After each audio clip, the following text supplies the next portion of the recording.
Hello friends, എല്ലാവർക്കും പുതിയൊരു വീഡിയോയിലേക്ക് സ്വാഗതം. ഒരുപാട് നാളുകൾക്ക് ശേഷമാണ് വീണ്ടും ഒരു വീഡിയോ ഇട്ട് വരുന്നത്. നിങ്ങൾ തമിഴായി കണ്ടതുപോലെ തന്നെ ഇന്നൊരു ബൈക്കിൻ്റെ റിവ്യൂ ആണ്. ബജാജിൻ്റെ പൾസർ 220F. ആദ്യം തന്നെ ഒരു ക്ലാരിറ്റി പറഞ്ഞോട്ടെ, പുതിയ 220 കിട്ടാത്തതുകൊണ്ടാണ് ഞാൻ നമ്മുടെ സ്വന്തം BS4 ഇരുന്ന് ഇങ്ങനൊരു വീഡിയോ ചെയ്യുന്നത്. എല്ലാവരും സഹകരിക്കുക.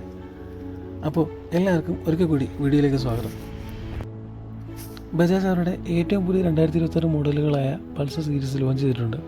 Bajaj Pulsar 220F 150. പുറമെ നോക്കുമ്പോൾ വലിയ കാര്യമായ മാറ്റങ്ങളൊന്നുമില്ലെങ്കിലും ചെറിയ ചെറിയ മാറ്റങ്ങൾ രണ്ട് ബൈക്കുകളിലും കാണാൻ സാധിക്കുന്നുണ്ട്. 220യുടെ കാര്യം പറഞ്ഞാൽ കളറിലും ഗ്രാഫിക്സിലും മാറ്റങ്ങൾ വന്ന പോലെ തന്നെ മീറ്ററിൻ്റെ സൈഡിലും കുറച്ച് മാറ്റങ്ങൾ വന്നിട്ടുണ്ടെങ്കിലും അത് വളരെ കുറച്ച് മുൻപ് വന്നൊരു അപ്ഡേഷൻ കൂടിയാണ്. പിന്നെ എടുത്തു വരേണ്ട മറ്റൊരു കാര്യം ഇൻഡിക്കേറ്ററിൻ്റെ സൈഡിലാണ്. നേരത്തെ ഉണ്ടായിരുന്നത് ബൾബ് ഇൻഡിക്കേറ്റർ ആയിരുന്നെങ്കിൽ ഇപ്പോൾ അത് LED ഇൻഡിക്കേറ്റർ ആയിട്ടുണ്ട്.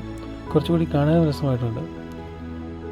എഞ്ചിൻ്റെ സൈഡിലേക്ക് വന്ന 220cc air and oil cooled എഞ്ചിനാണ്. 8500 RPM 20.4 PS പവറും 7000 RPM 18.5 Nm ടോർക്കുമാണ് ഇത് പ്രൊഡ്യൂസ് ചെയ്യുന്നത്. 4 പുതിയ കളറുകളായിട്ടാണ് വണ്ടി വരുന്നത്. 5 സ്പീഡ് ട്രാൻസ്മിഷനാണ്. ഷോറൂം പ്രൈസ് 1.48 lakh ആണ്.